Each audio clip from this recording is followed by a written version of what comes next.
캘리포니아 전역을 뒤덮은 사상 최악의 산불 현장.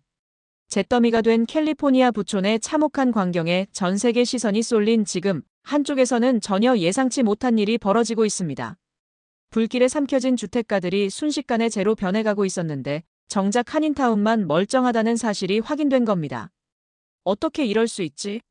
라며 의아해하는 사람들이 늘어나는 가운데 알고 보니 바로 한국인들의 행동이 큰 화제가 되고 있었는데요. 과연 이들이 불바다 속에서 어떤 모습을 보였기에 전 세계가 깜짝 놀라고 있는 걸까요? 지금부터 그 놀라운 이야기를 낱낱이 파헤쳐 보겠습니다. 시청하기 전에 좋아요와 구독 부탁드립니다. 저는 BBC 런던 본사의 재난 전문 기자 크리스틴입니다. 15년차 특파원으로 전 세계의 크고 작은 재난 현장을 취재해왔죠.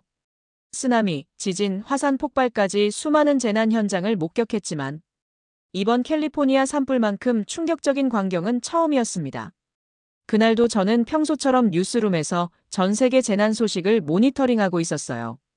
허기를 달래려 빵 한 조각을 베어 물던 그때 모니터에 붉은 속보가 떴습니다. 캘리포니아에서 대형 산불이 발생했다는 소식이었고 처음엔 평소와 다름없는 산불 소식이려니 했어요. 하지만 실시간으로 들어오는 피해 상황은 심상치 않았습니다. 거대한 불길이 캘리포니아 전체를 집어삼키고 있었고 할리우드 힐스의 호화로운 저택들이 하나, 둘 불길에 휩싸이는 장면이 생중계로 전해졌죠. 크리스틴, 캘리포니아 산불 취재를 자네가 맡아주겠나? 편집장의 말에 저는 망설임 없이 고개를 끄덕였습니다. 10만 명이 넘는 주민들이 대피하고 피해액은 무려 73조 원에 달한다는 속보가 실시간으로 들어오고 있었어요. 하지만 그 와중에 제 시선을 사로잡은 게 있었습니다. 편집장님, 이상합니다. 캘리포니아 중심가의 이 구역만 불길이 비켜간 것 같은데요. 위성사진을 확대해보니 거대한 불길 속에서 한 구역만이 마치 섬처럼 고립되어 있었습니다. 바로 캘리포니아 한인타운이었죠. 주변의 건물들이 모두 불타서 무너져 내리는 동안 한인타운의 건물들은 마치 불길을 비웃기라도 하듯 꿋꿋이 서 있었습니다. 즉시 현장으로 가보죠. 이건 단순한 우연이 아닐 겁니다. 비행기에 오르며 저는 직감했습니다. 이건 단순한 재난 보도를 넘어선 특별한 이야기가 될 거라는 것을요. 비행기 창밖으로 보이는 구름 사이로 멜 깁슨, 앤서니 홉킨스와 같은 할리우드 스타들의 호화로운 저택들이 잿더미로 변해가는 장면이 이어졌고 한인타운이 끄떡없이 버티고 있다는 현장 기자들의 보고가 계속 들어왔습니다. 5개 지역에서 동시다발적으로 번지는 화재. 퍼시픽 팰리세이즈는 겨우 88%의 진화율을 보이고 있었고 다른 지역은 더 심각해서 진화율이 3%에 불과했죠. 약 8만 7천여 가구는 전기 공급마저 끊긴 채 어둠 속에 갇혀 있었습니다. 하지만 그 혼돈의 중심에서 한인타운은 마치 희망의 등대처럼 우뚝 서 있었습니다. 도대체 어떻게 이런 일이 가능했던 걸까요? 캘리포니아에 도착하자마자 저는 그 비밀을 파헤치기 위해 한인타운으로 향했습니다. 그리고 그곳에서 저는 놀라운 이야기를 듣게 되었죠. 저는 지프차를 타고 할리우드 힐스 주변을 돌아보았습니다. 그곳에서 본 광경은 충격적이었습니다. 한때 화려했던 고급 주택가는 이제 잿더미로 변해 있었어요. 화마가 할리우드의 심장부를 집어삼킨 지 불과 3일, 그 짧은 시간 동안 상상을 초월하는 일들이 벌어졌습니다. 차창 밖으로 보이는 풍경은 마치 전쟁 영화의 한 장면 같았어요. 거대한 불기둥이 하늘을 가르고 자욱한 연기가 태양을 가렸습니다. 소방 헬기들이 불길 위를 날아다녔지만 화재는 계속해서 번져나갔습니다. 이곳이 바로 퍼시픽 팰리세이즈입니다. 현재 피해 면적만 82.8제곱킬로미터에 달합니다. 서울 면적의 4분의 1에 해당하는 규모죠. 하지만 이건 시작에 불과했습니다. 현장에서 만난 로버트 교수의 설명을 들으며 저는 고개를 끄덕였습니다. 캘리포니아 카운티 내 5개 지역에서 동시다발적으로 발생한 산불은 이미 통제 불능 상태였어요. 이튼 지역의 화재는 56.4제곱킬로미터, 케네스 지역은 4제곱킬로미터를 태웠고 리디아와 허스트 지역도 계속해서 확산되고 있었습니다. 작년 5월 이후 단 2.5의 비도 내리지 않았습니다. 극심한 가뭄이 이번 참사의 도화선이 된 것이죠. 게다가 강한 바람까지 불면서 상황은 더욱 악화되었습니다. 이런 조건에서는 작은 불씨 하나가 순식간에 대형 화재로 번질 수 있습니다. 할리우드 스타들의 피해 상황은 더욱 처참했습니다. 15년 동안 정들었던 멜 깁슨의 저택이 전소되었고 제프 브리지스, 빌리 크리스털, 애덤 브로디, 마일로 벤티미글리아의 집들도 모두 화마의 먹이가 되었습니다. 앤서니 홉킨스와 맨디 무어도 집을 잃었죠. 베벌리 힐스에 있던 박찬호 선수의 대저택마저 불길에 휩싸여 전소되었다는 소식이 전해졌습니다. 페리스 힐튼은 자신의 SNS를 통해 저택 전소 소식을 전하며 슬픔을 표현했고 톰 행크스, 벤 애플렉, 리즈 위더스푼 등 수많은 스타들이 긴급 대피에 나섰습니다. 소방 인력들이 밤낮 없이 최선을 다하고 있지만 자연의 힘 앞에서는 역부족입니다. 이런 화재는 처음이에요. 장비도 부족하고 인력도 모자랍니다. 현장 소방대장 마이크 존슨의 목소리에는 깊은 절망감이 묻어났습니다. 이튼 지역에만 1,600명의 소방 인력이 투입되었지만 진화율은 고작 3%에 불과했어요. 강풍이 불길을 더욱 키우고 있었죠. 다른 지역도 상황은 마찬가지였습니다. 퍼시픽 팰리세이즈는 88%, 케네스는 5%, 리디아는 75%, 허스트는 37%의 진화율을 보이고 있었습니다. 소방관들은 24시간 교대로 진화 작업을 이어갔지만 노후화된 장비와 부족한 물 자원으로 인해 큰 어려움을 겪고 있었습니다. 소방차의 평균 연식이 15년이 넘었고 캘리포니아 전체 소화전의 30% 이상이 교체 시기를 이미 지나 있었습니다. 화재 진압용 헬기 역시 부족했고 야간 작업에 필요한 특수 장비도 제대로 갖춰져 있지 않았어요. 피해 규모는 시간이 갈수록 눈덩이처럼 불어났습니다. 캘리포니아 카운티 내 5개 지역에서 발생한 화재로 인해 148제곱킬로미터가 잿더미로 변했고 최소 1만 채 이상의 건물이 전소되었습니다. 또 많은 건물이 추가로 위험에 노출되어 있었죠. 11명의 사망자가 발생했고 실종자 수는 계속해서 늘어나고 있었습니다. 전기가 끊긴 주택가를 지나며 저는 아수라장이 된 거리를 목격했습니다. 약 40만 명의 주민들이 대피령을 받았고 87,394가구가 전기 공급이 끊긴 채 한밤중의 어둠 속에 갇혀 있었습니다. 캘리포니아 카운티 교육부의 모든 학교도 임시 휴교에 들어갔습니다. 이번 산불로 인한 피해액은 무려 73조 원에 달할 것으로 예상되고 있으며 최악의 경우 83조 원까지 늘어날 수 있다고 합니다. 2022년 허리케인 이안의 피해액 560억 달러를 훨씬 뛰어넘는 수준이었죠. 보험 전문가 톰 윌슨의 분석처럼 이번 산불은 미국 역사상 최대 규모의 피해를 낼 것으로 전망되고 있었습니다. 예상 보험 부담금만 해도 약 29조 2천억 원에 달했고 보험료 급상승은 불가피한 상황이었습니다. 2011년 동일본 대지진의 피해액 480억 달러도 초과하는 규모였고 대피소에서는 처연한 광경이 펼쳐지고 있었어요. 30년 동안 살아온 집이 순식간에 사라지는 것을 지켜봐야 했다는 제니퍼 할머니는 눈물을 멈추지 못했습니다. 평생 모은 재산이 하루아침에 잿더미가 되어버린 주민들의 한숨소리가 대피소를 가득 메우고 있었죠. 하지만 더 큰 문제는 이제부터였습니다. 대피구역에서는 약탈 사건이 잇따라 발생했고 당국은 결국 야간 통행 금지령까지 발령했지만 공포는 시간이 갈수록 더욱 커져만 갔습니다. 그러던 중 저는 매우 흥미로운 소식을 접하게 되었습니다. 캘리포니아 중심가의 한인타운에서 믿기 힘든 일이 벌어지고 있다는 것이었죠.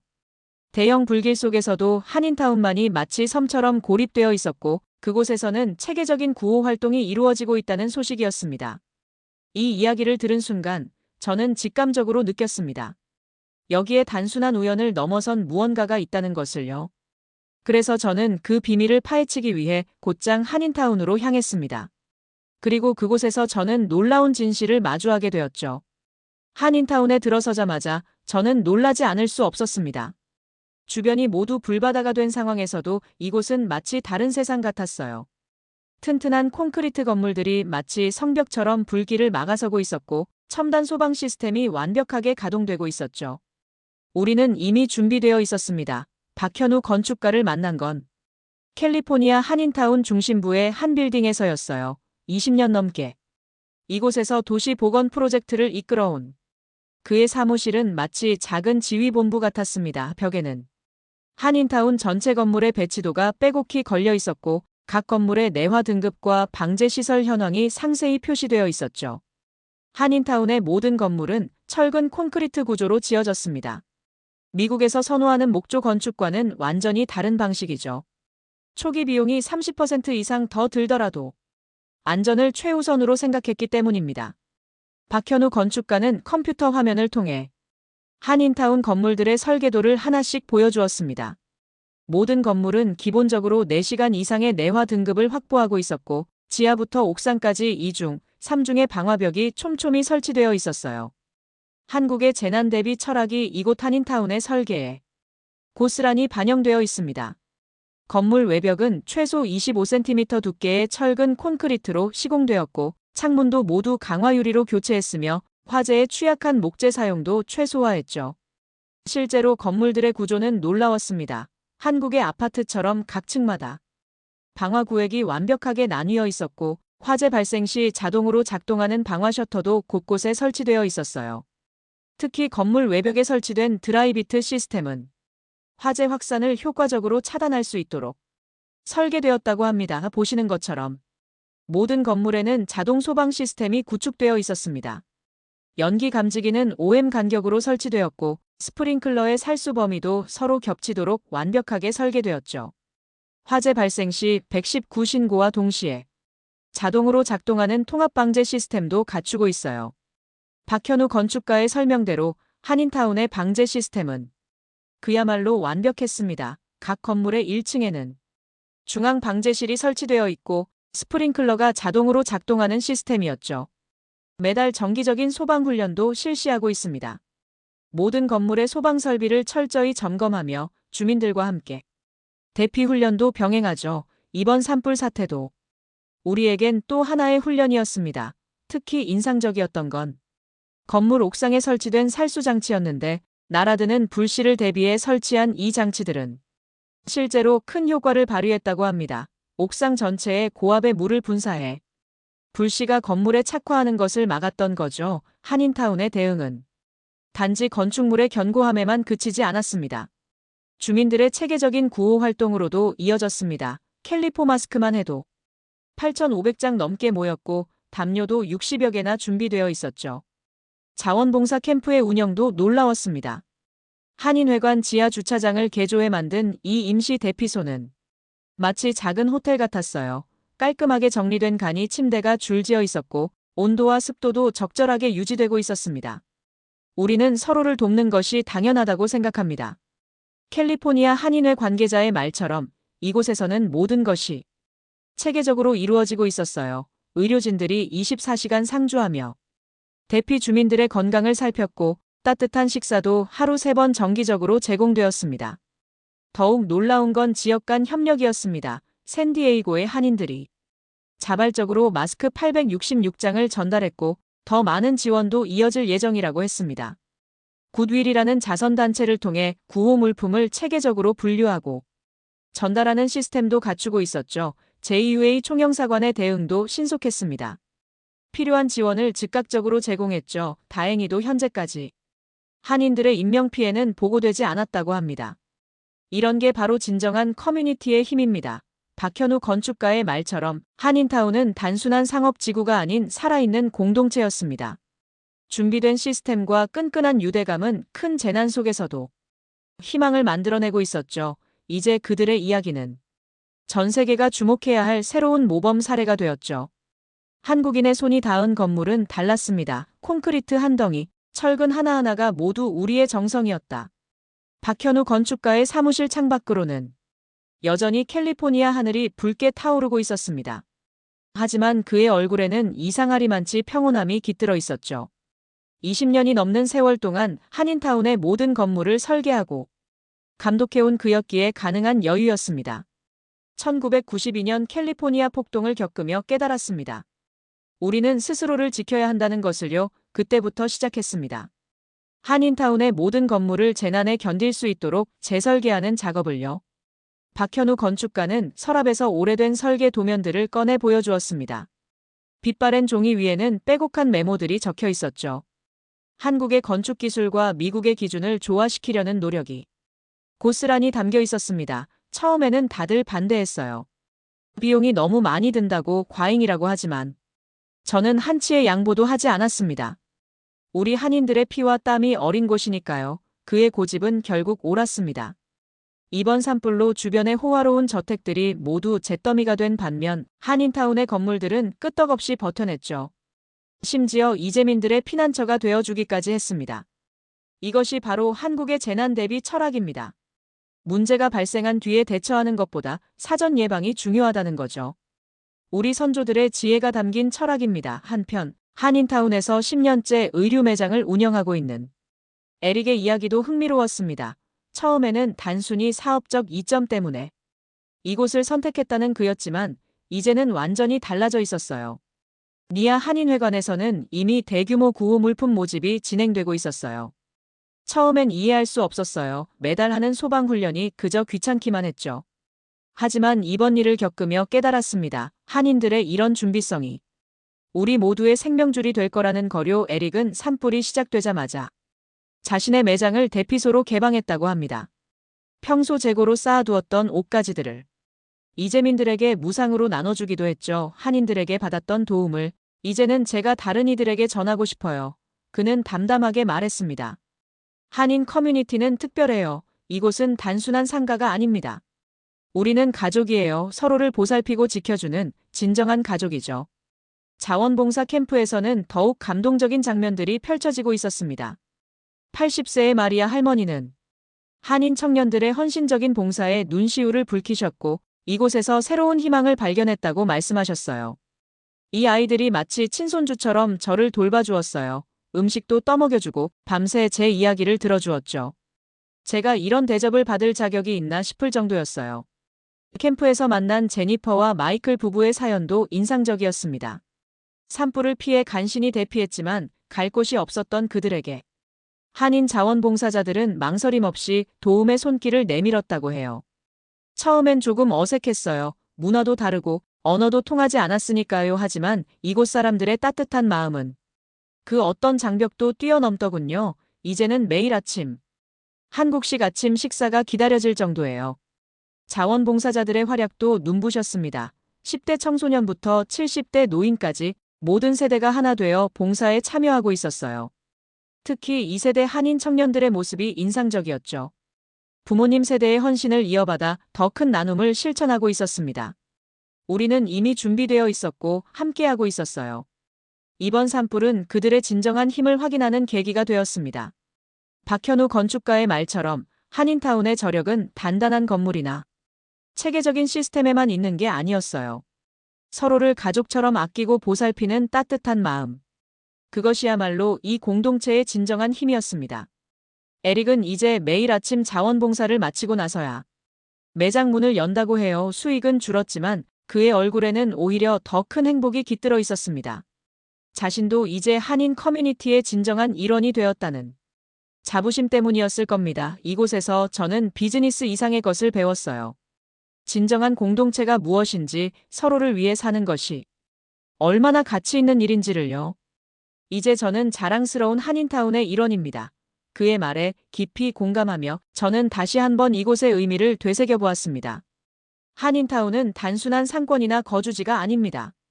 이곳은 서로의 아픔을 감싸 안고 함께 희망을 만들어가는 진정한 공동체였습니다. 이번 산불 피해의 근본적인 원인은 바로 여기 있습니다. 로버트 교수는 컴퓨터 화면에 떠있는 할리우드 힐스의 위성 사진을 가리켰습니다.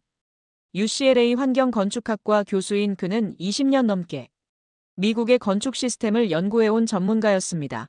그의 사무실 벽면에는 캘리포니아 지역의 건축물 현황도들이 가득 붙어 있었죠. 보시다시피 이 지역의 대부분은 목조 건축물이었습니다. 비용 절감을 위해 선택된 방식이지만 이번 참사에서 보듯 그 결과는 치명적이었습니다. 특히 캘리포니아처럼 산불 위험이 높은 지역에서는 더욱 그렇죠. 로버트 교수는 차트 하나를 보여주었습니다. 할리우드 힐스와 베벌리 힐스의 건축물 중 무려 92%가 목조 건축이라는 충격적인 통계였습니다. 겉으로는 호화로운 대저택처럼 보였지만 실상은 불에 취약한 재료로 가득 찬 셈이었죠. 미국의 건축 규정이 이런 위험을 방치하고 있었습니다. 화재에 취약한 목조 건축을 여전히 허용하고 있죠. 심지어 고급 주택가에서도 말이에요. 게다가 방화벽 설치 기준도 느슨하고 소방 설비에 대한 규제도 미흡합니다. 실제로 할리우드 힐스의 호화로운 저택들은 겉으로는 화려해 보였지만 대부분 목재로 지어져 있었습니다. 외벽만 석재나 벽돌로 마감했을 뿐 내부 구조는 모두 나무였고 방화벽도 최소한의 기준만 충족하고 있었습니다. 자동 소화 설비도 제대로 갖춰져 있지 않았어요. 소방 시스템의 노후화도 심각한 문제입니다. 캘리포니아 전체 소화전의 30% 이상이 교체 시기가 지난 상태였고 예산 부족을 이유로 방치되고 있었죠. 소방차 한 대의 가격이 100만 달러가 넘는데도 시 정부는 계속해서 예산 삭감만 진행했습니다. 소방 장비의 현실은 더욱 암담했어요. 이튼 지역에 투입된 1,600명의 소방관들은 평균 연식 15년이 넘은 낡은 소방차를 타고 현장에 투입되었습니다. 화재 진압을 위한 최신 장비는 턱없이 부족했고 통신 장비마저 낙후된 상태였죠. 디지털화된 재난 관리 시스템도 없었습니다. 여전히 아날로그 방식으로 상황을 통제하다 보니 대형 재난이 발생하면 혼선이 불가피했죠. 5개 지역의 화재를 동시에 통제해야 하는데 통합된 시스템이 없으니 각자 도생할 수밖에 없는 구조였습니다. 로버트 교수는 이번 산불 초기 대응 과정에서 발생한 문제점들을 하나하나 짚어나갔습니다. 지휘 체계의 혼선으로 인해 소방 인력이 효율적으로 배치되지 못했고 실시간 상황 공유도 제대로 이루어지지 않았다고 합니다. 게다가 캘리포니아 재난 대응 매뉴얼은 30년 전 기준에 머물러 있었어요. 기후 변화로 인한 극단적 기상 현상은 고려되지 않았던 겁니다. 이번처럼 대규모 산불이 동시다발적으로 발생하는 상황은 아예 상정조차 되어 있지 않았습니다. 반면 한인타운을 보세요. 완전히 다른 모습 아닙니까? 로버트 교수는 한인타운의 위성사진으로 화면을 전환했습니다. 불길에 휩싸인 주변과 달리 한인타운은 마치 요새처럼 굳건히 서 있었습니다. 그는 한인타운의 건축 방식에 깊은 감명을 받은 듯 했습니다. 한인들의 접근 방식은 완전히 달랐어요. 그들은 비용보다 안전을 우선시했습니다. 건물 하나를 짓는 데 드는 비용이 일반적인 목조 건축보다 30% 이상 높았지만 그만한 가치가 있었죠. 이번 산불이 바로 그 증거였습니다. 한인타운의 모든 건물은 철근 콘크리트 구조였어요. 외벽 두께만 해도 25cm가 넘었고 내화 등급도 최소 4시간을 확보했습니다. 방화벽은 2중 3중으로 설치되어 있었고 자동 소방 시스템도 완벽하게 구축되어 있었죠. 가장 인상적인 건 그들의 디지털 통합 관제 시스템이었습니다. 한인타운의 모든 건물이 통합 관제센터와 연결되어 있어서 화재가 발생하면 즉각적인 대응이 가능했습니다. 연기 감지부터 소화까지 모든 과정이 자동화되어 있었어요. 실제로 한인타운의 통합 관제센터는 24시간 가동되고 있었습니다. 첨단 IoT 센서들이 건물 곳곳의 상황을 실시간으로 모니터링했고 이상 징후가 감지되면 즉시 대응 체계가 가동되었죠. 게다가 그들은 정기적인 재난 대비 훈련도 실시합니다. 매달 한 번씩 전체 주민이 참여하는 소방 훈련을 하고 분기별로는 대규모 재난 대응 훈련도 진행하죠. 이런 철저한 준비성이 이번에 큰 힘을 발휘했습니다. 로버트 교수는 두 시스템의 차이점을 명확하게 보여주는 도표를 펼쳐 보였습니다.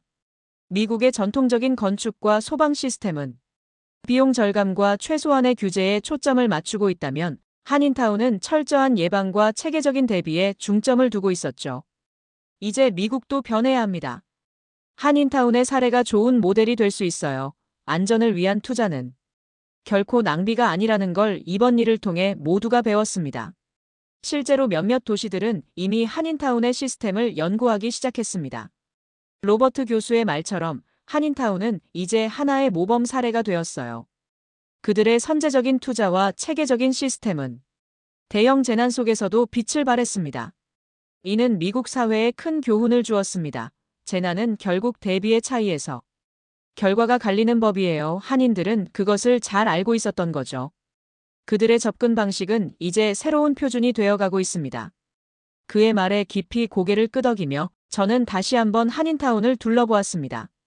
이곳의 성공은 결코 우연이 아니었습니다. 안전을 향한 흔들림 없는 신념, 체계적인 시스템, 그리고 공동체의 힘이 만들어낸 필연적인 결과였죠. 미국의 화려하지만 허술한 건축 방식과 한인타운의 소박하지만 견고한 시스템.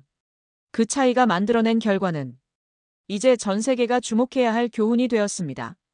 이것은 단순한 건축 양식의 차이를 넘어 안전과 생명을 바라보는 근본적인 철학의 차이를 보여주고 있었어요. 캘리포니아 하늘이 서서히 맑아지기 시작했습니다. 일주일간의 사투 끝에 마침내 산불이 잡히기 시작한 거예요.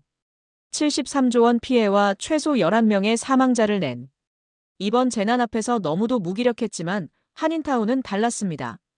여기 보세요. 크리스틴 한인타운의 경계선을 따라보면 마치 성벽처럼 불이 타다 멈춘 흔적이 보이실 겁니다. 로버트 교수가 위성사진을 보여주며 말했어요. 놀랍게도 불길은 한인타운의 경계에서 정확히 멈춰 있었습니다. 마치 보이지 않는 벽이 있었던 것처럼 말이죠. 그 경계선을 따라 선명하게 남은 그 불길의 흐름은 마치 하나의 작품 같았습니다. 단순히 건물이 튼튼해서만은 아니에요. 이건 사람들이 만들어낸 기적입니다. 박현우 건축가의 말대로였죠. 한인타운이 살아남은 건 콘크리트 벽 때문만은 아니었습니다. 24시간 교대로 건물 옥상을 지키며 불씨를 감시한 자원봉사자들, 끊임없이 주변을 순찰하며 화재 위험을 점검한 주민들, 그리고 서로를 믿고 의지하며 한마음으로 뭉친 공동체가 있었기에 가능한 일이었죠. 통합관제센터에서는 여전히 긴장감이 감돌고 있었습니다. 수십 개의 모니터에는 한인타운 곳곳의 상황이 실시간으로 표시되고 있었어요. 화재 감지 센서의 수치, 스프링클러 시스템의 작동 상태, 각 건물의 내부 온도까지 모든 것이 디지털화되어 있었습니다.